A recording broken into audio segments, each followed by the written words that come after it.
Hello everyone. So today we are going to solve accountancy paper of previous year 2024 for your exam of 2025. So let us start and begin it. Let us move to the first question. Atul and Beena and Sita were partners in a firm sharing profit and loss in the ratio 8 is to 7 is to 5.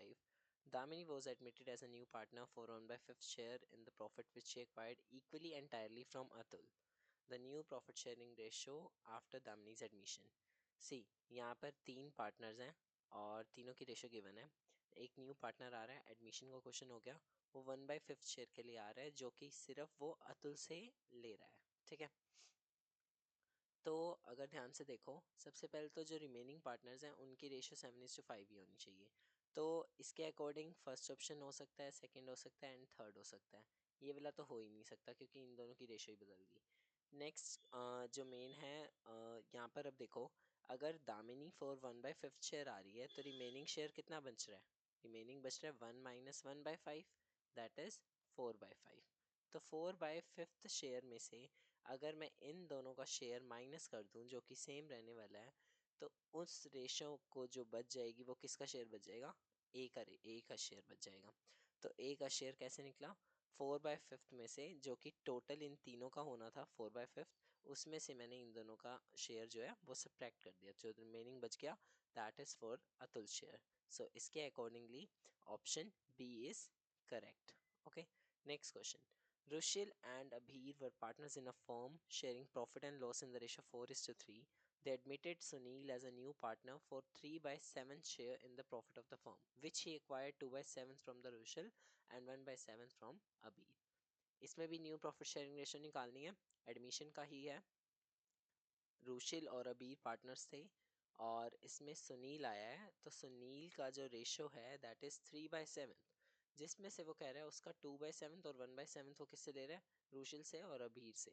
तो सबसे पहले तो इसका total कर लिया करो. अगर इसका टोटल इसके इक्वल आ रहा है दैट मीन्स वो करेक्ट निकलेगा. डायरेक्टली अगर सब्ट्रैक्ट उसको कर सकते हो. ठीक है, तो इसके अकॉर्डिंगली अब हम डायरेक्ट सब्ट्रैक्ट कर सकते हैं ओल्ड माइनस न्यू करके. ओके, ओल्ड माइनस सेक्रीफाइसिंग करके. तो इससे हमारा क्या निकल जाएगा? न्यू रेशो निकल जाएगी.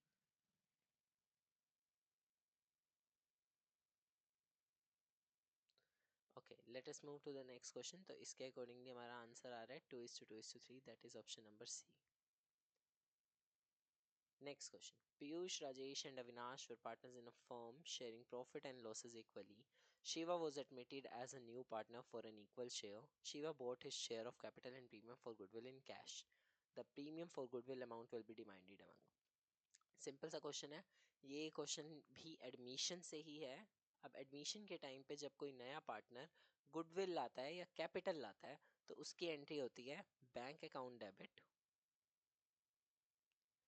To new partners capital account and to premium for goodwill account. Okay, अब यहाँ पर प्रीमियम फॉर गुडविल के आगे वो कह रहे हैं कि किस में बटेगा. ये वाला अमाउंट जो होता है ये हमारा जाता है ओल्ड पार्टनर्स के बीच में. Premium for goodwill to old partners, लेकिन रेशियो जो होती है दैट इज सेक्रीफाइसिंग रेशियो. तो इसके अकॉर्डिंगली आंसर हमारा आ जाएगा D part. Okay, sacrificing ratio में बढ़ता है प्रीमियम फॉर गुडविल, क्योंकि वो अपना रेशियो सेक्रीफाइस कर रहे हैं तो उनको गुडविल में थोड़ा सा पार्ट मिलता है. Next question. Alex, Ben and Cole were partners in a firm sharing profit and loss in the ratio 5:3:2. They admitted Donna as a new partner for 1/5 share. Again admission का question है. अभी तक आपने जितने भी question देखे हैं that is 5 questions directly admission chapter से हैं. तो इस साल एडमिशन चैप्टर को अच्छे से पढ़ के जाना क्योंकि वो बहुत ज़्यादा वेटेज कैरी करके चल रहा है. Okay, they admitted Donna as a new partner for 1/5 share in the future profit. Donna agreed to contribute capital. Proportionate capital. Proportionate capital का मतलब क्या है? जितनी इन तीनों की कैपिटल होगी और इनका जितना शेयर होगा फर्म में, उसके अकॉर्डिंगली डोना भी अपने शेयर के अकॉर्डिंग कैपिटल लाएगी. ठीक है, कंट्रीब्यूट करेगी. सो फर्स्ट ऑफ ऑल हमें शेयर निकालना पड़ेगा कि रिमेनिंग शेयर इन तीनों का है कितना. अब 1/5 शेयर के लिए अगर डोना आ रही है फर्म के अंदर तो रिमेनिंग शेयर इज 4/5। तो इसका मतलब ये जो तीन कैपिटल हैं, इन कैपिटल का सम दैट इज 3 लाख। वो कितना है फर्म की कैपिटल? 4/5 है। तो अगर फर्म की कैपिटल निकालनी हो तो 3 लाख इंटू 5/4 कर देंगे, और अगर डायरेक्टली डोनर का शेयर निकालना हो तो इंटू 1/5 कर देंगे। सी, ये वाला स्टेप जो होता है ये एक्स्ट्रा होता है, अगर क्वेश्चन में गिवन है तो ही फाइंड आउट करो, अदरवाइज इसकी कैलकुलेशन छोड़ दो, कोई नीड नहीं है। डायरेक्टली तुम न्यू पार्टनर का शेयर निकालो क्योंकि उसने वही लाना है, बैंक अकाउंट उसी से डेबिट होना है। ओके, सो डायरेक्टली आ गया इसका 75,000। Let us move to the next question. Okay, assertion reason, be careful with these things, क्योंकि यहाँ पर पिछले साल सीबीएसई ने बहुत ज़्यादा ट्विस्ट किया था। इन्होंने यहाँ पर ऑप्शंस ही चेंज कर दिए। एक्चुअल में फर्स्ट ऑप्शन जो होता है both A and B are correct and R is the correct explanation होता है, लेकिन यहाँ पर ए ऑप्शन में इन्होंने नोट डाल दिया था, जिसकी वजह से ऑप्शन हमारा बी करेक्ट था। क्वेश्चन पढ़ लेते हैं। Each partner is a principal as well as an agent for all the other partners। सारे पार्टनर होते हैं, सारे प्रिंसिपल होते हैं, एज अ मीन्स इसका मतलब क्या है कि सारे फर्म के जो हैं वो ओनर हैं, राइट, और एजेंट की तरह भी काम करते हैं जैसे अदर पार्टनर्स करते हैं, ठीक है।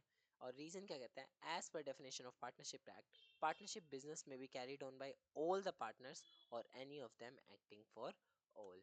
सेम चीज़ ये यहाँ पे रीजन में बता रहा है कि जो प्रिंसिपल है या एजेंट है, अब हो सकता है पार्टनर्स जो हैं वो स्लीपिंग में हो या किसी भी तरीके के पार्टनर हो, लेकिन वो फर्म के इक्वली ओनर्स होते हैं, और हो सकता है एक के लिए दूसरा काम कर रहा हो, may be one is sleeping and one another one is active. So इसके अकॉर्डिंगली हमारा बी ऑप्शन करेक्ट है। Next, read the following hypothetical situation and answer question number 7 and 8 on the basis of given information. Abha and Babita were partners in a clay toy making firm, sharing profit in the ratio in the 2:1 on 1st April 2023। सी, यहाँ पे opening date दी हुई है 1st April 2023। उनके capital account दिए हुए हैं 5 lakh and 10 lakh. The partnership deed provides for interest on capital, interest on capital है 10%। Firm earned a profit of 90,000।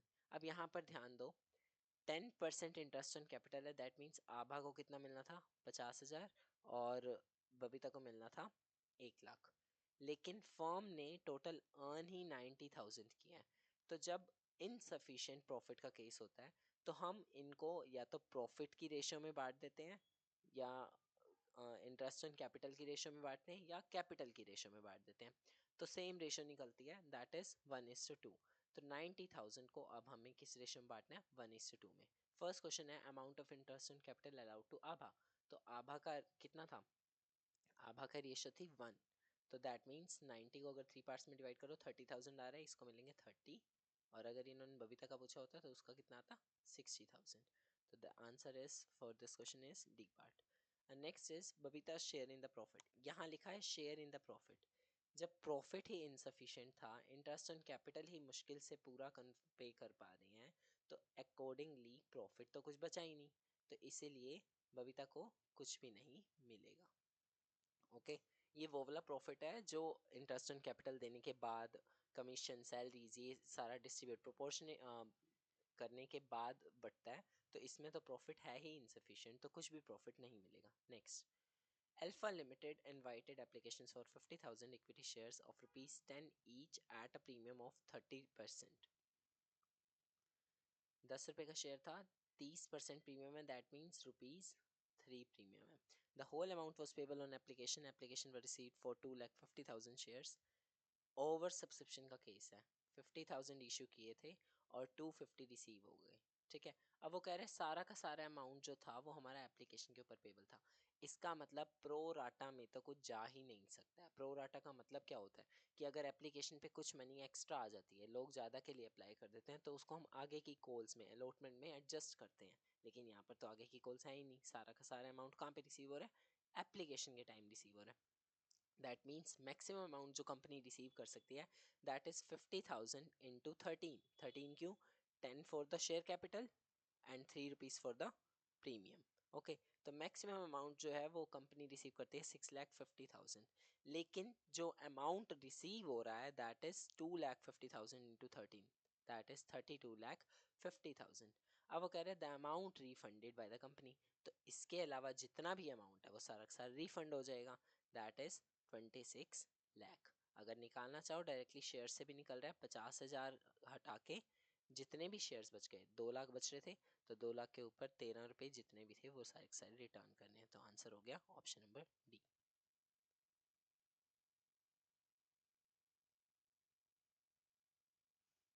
Next question. Reserve capital is a part of dash capital which cannot be called except at the time of winding up.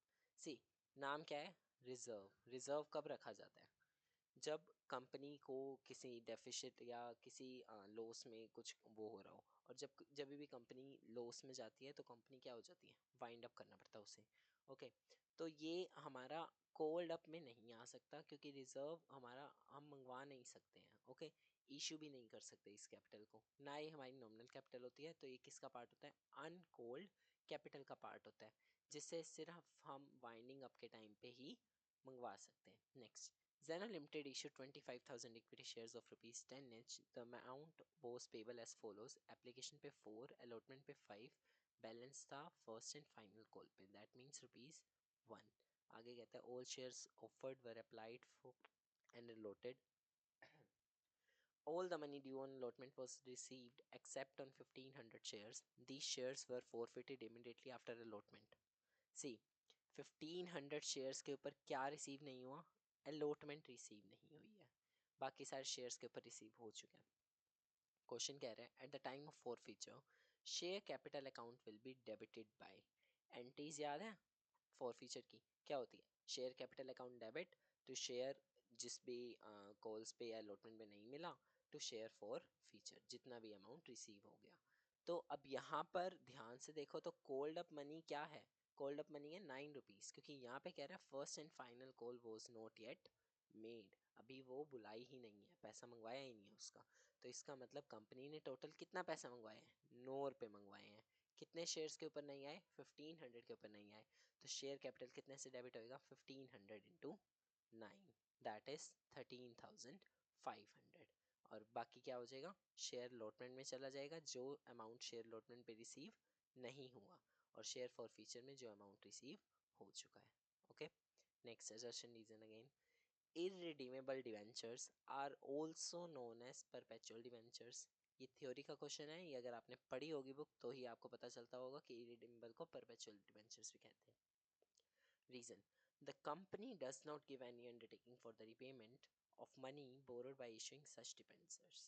ठीक है, company क्या नहीं करती? Company कोई undertaking लेती है कि इनकी रिपेमेंट में जितनी मनी बोरो हुई है वो रिपेमेंट होगी नहीं होगी। These are repayable on winding up of company और on the expiry of a long period. ये लॉन्ग पीरियड के लिए होते हैं, और इनका सिर्फ रिपेबल कब होते हैं? जब कंपनी वाइंड अप हो रही होती है। अब यहाँ पर भी ऑप्शंस इन्होंने चेंज किए हुए हैं। फर्स्ट ऊपर वाले केस में क्या था? ए ऑप्शन में नोट दिया हुआ था, लेकिन यहाँ पे फर्स्ट ऑप्शन करेक्ट है, तो दोनों assertion is correct and reason is the correct explanation of assertion। Okay, so first option is correct. Next, money received in advance from share holders before it is actually called up by the directors. अब जो advance में money आ जाती है जब shares के लिए बुलाई नहीं है, तो वो कहाँ पर जाती है? कॉल्स इन एडवांस में जाती है, सिंपल सी बात है। एडवांस में पैसा आ रहा है, डेफिनेटली कॉल्स इन एडवांस में जाएगा। लेकिन क्या कॉल्स इन एडवांस को हम डेबिट करते हैं, क्रेडिट करते हैं? देखो, सिंपल सी बात है, पैसा आ रहा है तो डेबिट तो हमारा बैंक ही होना है। ओके, तो क्रेडिट क्या होएगा? Calls in advance account. Simple bank की एंट्री याद रखो कि पैसा आ रहा है या जा रहा है। अगर आ रहा है तो बैंक डेबिट होएगा, बाकी दूसरी चीज जो भी है वो क्रेडिट हो जाएगी। नेक्स्ट,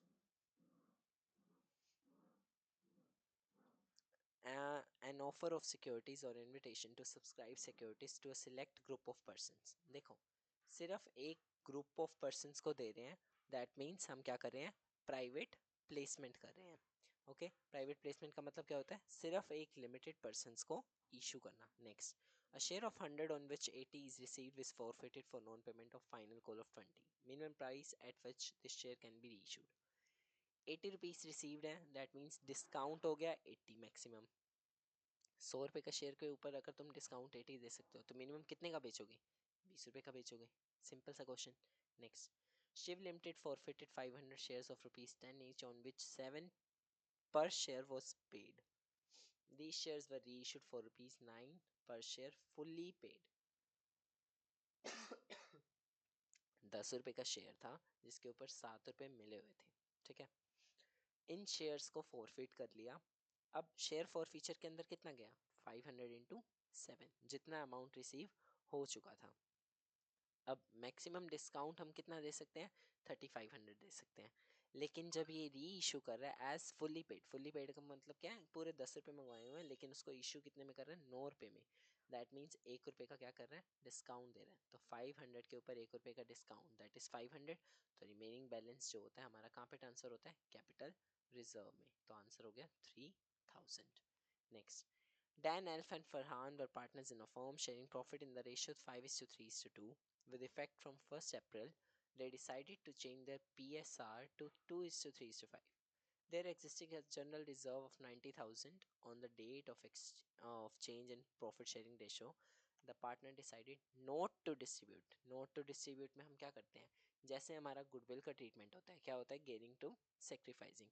सेम इसी अमाउंट को हम उसी रेशो में डिवाइड कर देते हैं, गेनिंग टू सेक्रीफाइसिंग में एंट्री होती है। सबसे पहले हमें इसकी निकालनी पड़ेगी गेनिंग सेक्रीफाइसिंग रेशो। तो हमने रेशो निकाली, सबसे पहले हमने निकाली डी का। देखो डेफिनेटली ई का तो बिल्कुल ही सेम है, पहले भी 3 था अभी भी 3 है और टोटल 10 नहीं है। तो हमें साफ दिख रहा है कि डी ने जो है, डी का शेयर पहले 5 होता था अब 2 होएगा। तो इसका मतलब डी ने तो क्या किया है, सेक्रीफाइस किया है, और एफ ने क्या किया है, गेन किया है। हमारी एंट्री क्या होती है, गेनिंग टू सेक्रीफाइसिंग। तो एफ डेबिट टू डी होना चाहिए। अब यहाँ पर दो एंट्रीज हैं, एफ डेबिट टू डी वाली, सी और डी ऑप्शन। लेकिन हमारा जो अमाउंट है वो 90,000 नहीं होगा, क्योंकि हमारा ये अमाउंट होता है गेनिंग का, कितना गेन उस पार्टनर ने किया है। तो हमें पता है उसने कितना गेन किया, 3 से गेन किया था। तो जब हमने इसको डिवाइड किया उसकी रेशो में, दैट बिकम्स कि 3/10 आ रही है गेनिंग और sacrificing, multiply by 90,000, that is 27,000। तो option C is correct.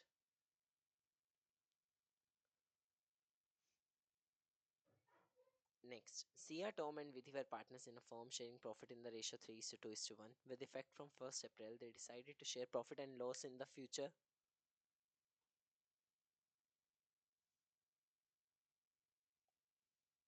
in the ratio of 1:2:3. There existed a debit balance of 60,000 in profit and loss account on that date. C debit balance है, that means loss दिया हुआ है, कितने का, 60,000 का। अब journal entry करनी है। डेफिनेटली लॉस की एंट्री क्या होती है, partners capital to P and L account. कौन सी रेशो में होगी, ओल्ड रेशो में, क्योंकि यहाँ पर इन्होंने ऐसा नहीं कहा कि उसको चेंज करना है बैलेंस को, तो इसलिए आंसर हो जाएगा A part. Next, Anju, Divya, and Bobby were partners in a firm sharing profit and loss in the ratio 3:2:1. Bobby retired. The new PSR between Anju and Divya after Bobby retirement was 5:3. Gaining ratio निकालनी है, gaining का formula क्या होता है, new minus old. तो new ratio थी अंजू की was 5:8, old थी 3/6, तो माइनस करके आया 6/48। दिव्या की थी न्यू 3/8 एंड ओल्ड थी 2/6, तो सब्ट्रैक्ट करके आया 2/48। 6:2 इज, अगर इसको रिड्यूस करो तो 3:1, तो option number C. Next, Meeta, Veena, and Atul were partners in a firm sharing profit and loss in the ratio 3:2:1. Atul retired. Atul retire हो रहा है and his share was taken over by Meeta and Veena in the ratio 1:4. तो जितना भी अतुल का ratio था that is 1:6, किस ratio में बट रहा है, 1:4 में। 1:4 का मतलब 1/5 इसके पास, 4/5 उसके पास। तो इसमें भी हम वही फॉर्मूला लगाएंगे, ऐड कर देंगे इसमें, क्योंकि इसका रेशो अब इनमें बढ़ जाएगा। तो ऐड किया तो कितना आ गया, 3/6 plus 1/30 and 2/6 plus 4/30। C 1/5 share of his share था, तो ऑफ के लिए पहले इसको मल्टीप्लाई किया, सेम चीज यहाँ पे करी, फिर ऐड किया। ओके, तो इसके अकॉर्डिंगली आ गया 16:14। अगर उसको लोएस्ट फॉर्म में करो तो 8:7। चलो लास्ट एमसीक्यू कर लेते हैं। Amir, Bashir, and Chirag were partners in a firm sharing profit and loss in the ratio 3:3:2. Chirag retired. Chirag retire हो रहा है। Amir and Bashir decided to share profit and loss in the ratio 1:2. New ratio given है, On the day of Chirag's retirement, goodwill of the firm was valued at 5,40,000. Goodwill इतने की value हुई है. Gaining ratio निकालनी है. Again same question repeat है. New minus old करना है. ओके, न्यू माइनस ओल्ड किया, डायरेक्टली आ गया अमाउंट. उसके बाद गुडविल की एंट्री क्या होती है? Gaining to sacrificing.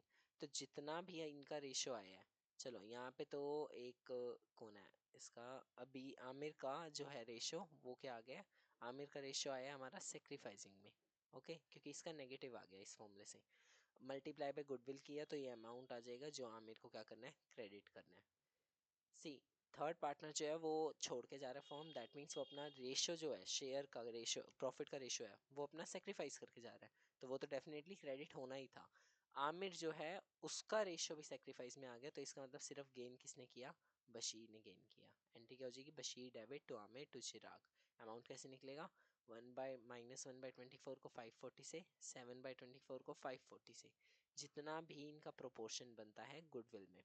ओके, और अगर तुम्हें चिराग का निकालना हो, दैट इज चिराग का रेशियो कितना था? 2/8 ऑफ 540. ये चिराग का रेशियो है, क्योंकि उसकी रेशियो कितनी, उसकी प्रॉफिट शेयरिंग रेशियो कितनी थी? 2/8 थी. और फर्म की गुडविल थी 5,40,000. It will be 1,35,000. Okay, next. Pearl and Ruby were partners in a firm with a combined capital of 2,50,000. Normal rate of return दिया हुआ है. Capital employed given है. Profit दे रखे हैं 4 साल के. एक एडजस्टमेंट दी हुई है. Closing stock for the year was over valued by 5,000. कोई बात नहीं, ओवर वैल्यूड था, कम कर देंगे. माइनस कर दो 5,000, कितना हो गया? 28,000. ओके, सो ये चार तो प्रॉफिट आ गए. इससे निकल आएगा हमारा एवरेज प्रॉफिट. एवरेज प्रॉफिट आया है 30,000. उसके बाद हम नॉर्मल प्रॉफिट निकालते हैं. कैसे? Capital employed into NRR upon 100. देखो डायरेक्ट क्वेश्चन है गुडविल का, और इसमें सिर्फ फॉर्मूले याद होने चाहिए और कोई दिक्कत नहीं है इस क्वेश्चन में. निकालना है 4 years एवरेज सुपर प्रॉफिट. अब देखो कई बार ना कंफ्यूजन हो जाती है कि एवरेज है या सुपर प्रॉफिट है. इसने लिखा है एवरेज सुपर प्रॉफिट, इसका मतलब सिर्फ सुपर प्रॉफिट की ही बात हो रही है. फॉर्मूले में तो यूज होता है ना एवरेज प्रॉफिट, इसीलिए यहाँ पे नेम दिया होता है. अगर यहाँ पे कैपिटलाइज दिया होता तो कैपिटलाइजेशन वाली फॉर्मूले लगते हैं, लेकिन यहाँ पे कैपिटलाइजेशन नहीं गिवन है तो कैपिटलाइजेशन नहीं लगेगा. ओके, सिंपल फॉर्मूला लगेगा सुपर प्रॉफिट का. तो सुपर प्रॉफिट का फॉर्मूला क्या होता है? Average profit minus normal profit. ये हमारा आया 5,000. और गुडविल है on the basis of purchase of years that are 4 years. Okay, no no, goodwill of the firm based on 3 years of purchase. 3 years हैं परचेज के, तो 5,000 इंटू 3 होएगा, 4 नहीं होएगा. That is 15,000.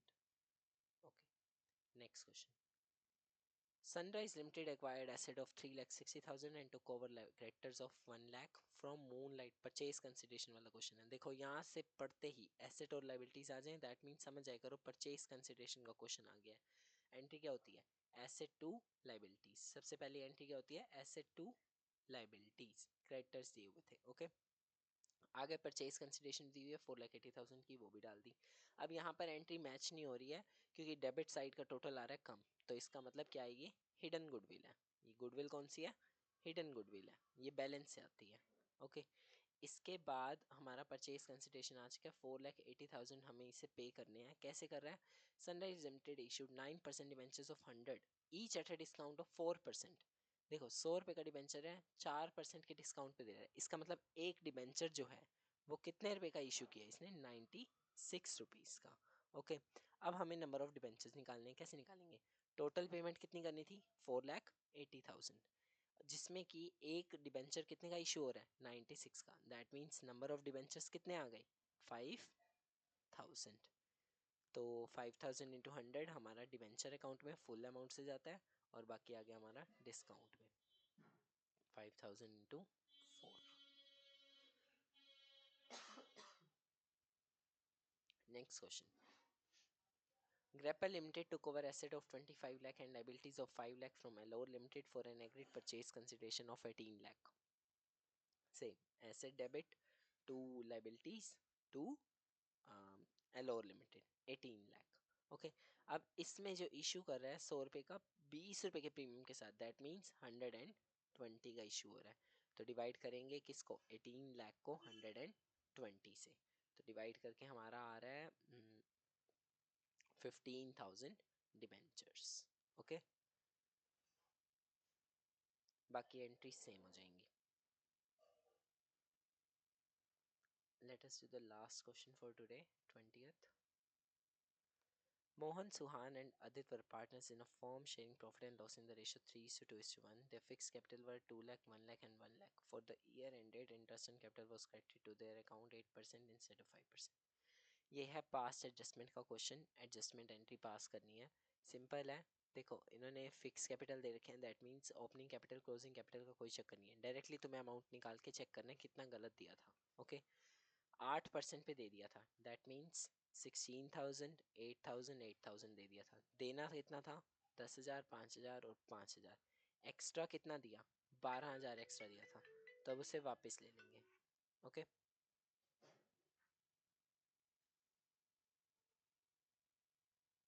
तो जब वापस अमाउंट आया तो एक्सेस को हमने 3:1 में डिस्ट्रीब्यूट किया और अमाउंट कितना आ गया? 1,000 लेस और 1,000 एक्सेस। एंट्री हो जाएगी आदित डेबिट टू सुहान्स कैपिटल अकाउंट 1,000 1,000। इसका तो नीली आया।